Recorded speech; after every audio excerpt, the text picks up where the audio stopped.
자, 이어서 글로벌 사이버 대학교의 주제 발표가 있겠습니다. 이승원 총장께서 준비를 해주고 계신데요.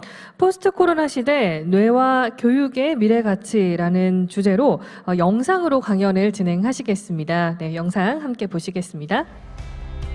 반갑습니다. 글로벌 사이버 대학교 이승원 총장입니다. 포스트 코로나 시대의 교육의 역할이란 주제로 열린 이번 2020 미래사회 교육 컨퍼런스에 관계 정부 부처 및 한국의 대표 교육기관이 모두 자리한 만큼 한국 교육의 미래에 대한 의미 있는 시간이 되기를 바랍니다.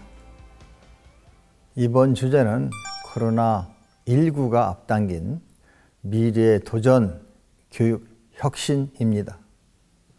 우리는 무엇을 도전하고 어떻게 혁신을 이루어야 할까요?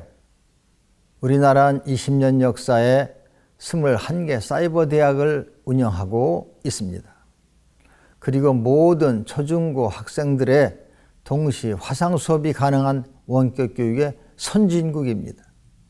많은 분들이 미네르바 스쿨을 통해 원격 교육의 해외 사례를 제시합니다. 하지만 오늘 여러분과 나눌 이야기는 거창한 첨단 기술이나 교육 모델에 관한 것이 아닙니다. 저는 글로벌 사이버 대학교를 설립할 때 글로벌 사이버 대학교가 한국의 한 대학교로 머무는 것이 아니라 지구와 인류 사회에 공헌하는 진짜 글로벌 대학이 되어야겠다는 꿈을 가졌습니다. 그리고 그 꿈을 실현하는 데 가장 중요한 질문은 과연 무엇으로 한국을 넘어 전 세계로 글로벌화할 것인가에 대한 것이었습니다. 여러분, 지금 지구촌에서 가장 유명한 팝 그룹이 누구인지 아시죠? 지구촌의 감성 충격을 전하고 있는 BTS입니다. 글로벌 사이버 대학교는 해외에서 BTS 대학으로 불리는 한류 대학입니다.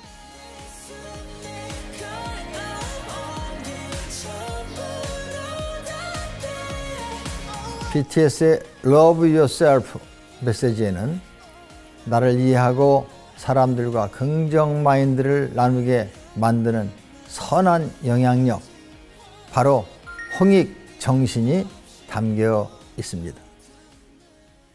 저는 오늘 여러분들에게 세 가지 사례를 공유하고자 합니다.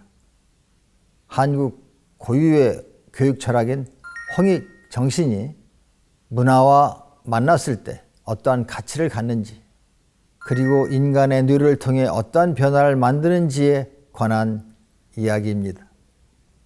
저는 오늘 강연을 통해 포스트 코로나 K교육 모델 국가로의 가능성을 모색해 보고자 합니다. 첫 번째 이야기는 코로나가 오기 전의 이야기입니다. 그것은 글로벌 사이버 대학교가 개교한 다음 해인 2011년부터 시작해서 지금까지도 지속되고 있는 교육 한류 해외 원조 프로젝트입니다. 내전과 빈곤, 폭력 등 살인율 1위 국가로 알려진 중남미 엘살바도르에 한국의 뇌교육을 전하게 된 것은 유엔 본부에서 매년 개최하고 있는 뇌교육 컨퍼런스를 통한 엘살바도르 유엔 대사의 요청으로 시작된 프로젝트였습니다. 이 프로젝트는 다음 해인 2012년 한국 교육부 해외 원조 사업으로 4개의 학교로 확대되었고 학생들의 정서 조절 및 자존감을 향상시킨 결과가 보고되었습니다. 이후 전문교육 양성이 전국적으로 확대되었는데 이것은 엘살바도르의 교육 문제를 해결하고 현재 상황에서 학생들에게 희망을 주기 위해 교사들이 먼저 나서서 선택한 것이었습니다. 엘살바도르 정부 최고상을 수여받은 2018년에는 한국의 뇌교육 프로젝트가 엘살바도르 전국 공립학교 중 1,800여 개의 학교로 확대되었습니다.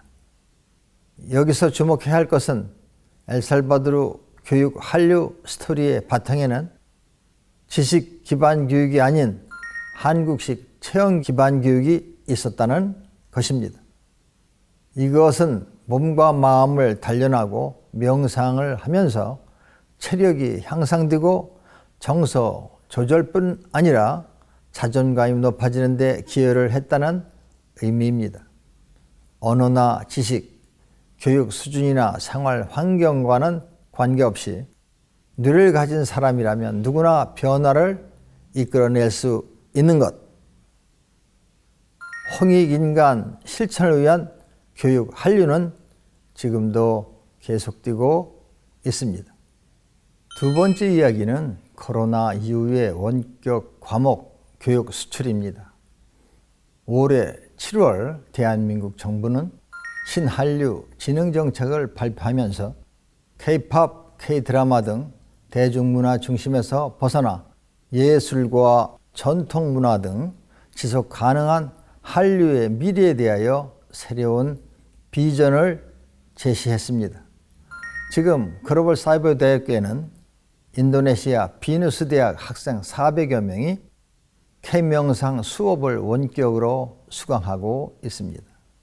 인도네시아의 대표 사립대학이자 사이버 대학을 갖춘 비누스 대학이 2018년에 글로벌 사이버 대학교를 방문하고 요청한 것은 사이버 대학 운영 노하우와 한국의 차별화된 교육 컨텐츠였습니다.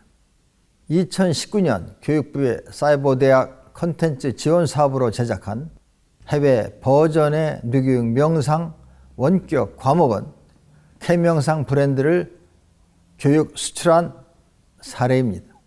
K명상은 단순한 건강법 차원이 아니라 뇌를 접목한 심신명상을 현대화하여 과학적으로 체계화한 한국 고유의 컨텐츠입니다. 단군 이래 코리아 브랜드가 가장 주목받던 때인 만큼 K명상은 인도네시아의 대학뿐만 아니라 한류가 보급된 많은 나라의 대학과 제휴를 확산하고 있습니다. 세 번째 이야기는 지금 뉴질랜드에서 펼쳐지고 있는 한국형 미네르바 스쿨의 파일럿 프로젝트입니다. 글로벌 사이버 대학교는 유엔과 국제사회가 지향하는 글로벌 핵심 지표인 지속 가능 발전 목표와 세계 시민교육에 대해 개교 때부터 집중해 왔습니다. 글로벌 사이버 대학교에 입학하면 모두 듣는 유일한 공통 교육 과목이 있습니다. BTS 학생들도 수강한 지구 경영으로의 초대 과목이 그것입니다. 지구 경영으로의 초대 과목은 지구촌 시대를 살아가는 지구 시민 의식과 홍익 정신을 기르는 필수 과목입니다.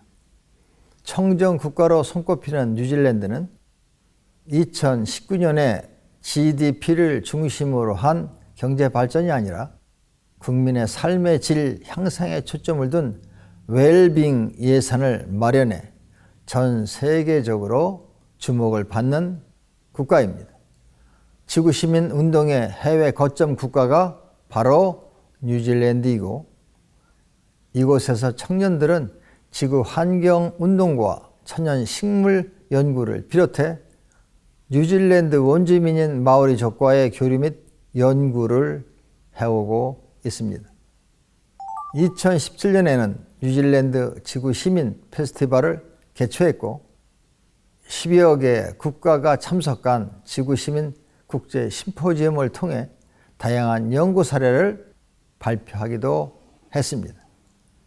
미래 세대 청년들이 한 학기 또는 1년간 뉴질랜드에 체류하면서 지구시민 프로젝트를 통해 지구 환경의 중요성을 체감하고 현지인 교류와 소통으로 글로벌 마인드를 향상시킨다면 어떠한 역량이 길러질까요? 온라인으로 교육과정을 학습하고 자신의 프로젝트를 설계하고 실천하고 코칭받는 동안 이들의 문제 해결 능력은 아주 크게 향상되고 성장이 됩니다. 20년 역사를 가지고 있는 한국의 사이버 대학 노하우와 한국의 문화적 자산을 토대로 한 국제 교류 프로젝트, 그 과정에서 인간 고유의 영역을 배우고 뇌 활용 능력을 키우는 것, 저는 이것이 한국형 K 미네르바 스쿨의 방향이라고 생각합니다. 미래 교육의 열쇠는 과연 무엇일까요? 인간은 Who am I? 라는 질문을 할 수 있는 유일한 존재입니다. 그 질문 안에는 무한한 성장과 창조라는 의미가 있습니다. 지금 우리는 스스로에게 어떠한 질문을 해야 할까요? 교육이란 인간의 잠재성을 개발하고 인간의 가치를 높이는 것입니다. 인간에게 있어서 교육이란 자신의 가치를 발견하고 창조하는 것, 그 이상의 가치는 없을 것이라고 생각합니다. 즉, 변화와 무한한 성장을 의미합니다. 인간의 잠재성을 개발하고 인간의 가치를 향상시킬 수 있는 것, 그것의 열쇠는 뇌입니다. 자신의 뇌를 활용하고 홍익할 수 있는 좋은 뇌를 만드는 교육, 그것이 바로 한국의 뇌교육입니다. 바로 인성영재 교육입니다. 그동안 수학영재, 과학영재, 언어영재, 예술영재 등 여러 분야의 영재는 있었지만 인성영재란 영역은 없었습니다. 인성영재란 나와 주변을 이롭게 하는 홍익의 스피릿을 갖고 인간이 가진 뇌의 무한한 가치를 창조해 가는 사람입니다. 이 발표를 시작하면서 저는 무엇으로 교육을 글로벌화할 것인가? 라는 질문을 던졌습니다. 그리고 우리에게 인류의 보편적인 교육 철학이 있는가? 라는 질문도 했습니다. 지금 우리가 사는 사회는 끝없는 경쟁과 대립 속에서 한계를 느끼고 있습니다. 이때 우리에게 필요한 교육은 나와 사회와 인류의 가치를 알고 스스로 창조력과 잠재력을 키우는 교육이라고 생각합니다. 한국의 홍익인간 교육 철학은 과거의 것이 아니라 온 오프라인 교육의 경계가 허물어지는 지구촌 시대에 지구와 인류 사회에 공헌할 수 있는 교육의 핵심 자산이며 우리가 갖고 있는 어떠한 자산보다 위대한 정신이라고 생각합니다. 진정한 한류의 가치, 그것은 인류 모두에게 이름을 주는 홍익이지 않을까요? 저는 이 홍익을 세 가지로 얘기하고 싶습니다. 첫째는 love, 두 번째는 health, 세 번째는 peace. 이 세 가지는 자기를 사랑하고 자기를 힐링하고 그리고 모두를 존중했을 때 이루어지는 것이 아닌가 생각합니다. 이것으로 오늘의 발표를 마치겠습니다. 감사합니다.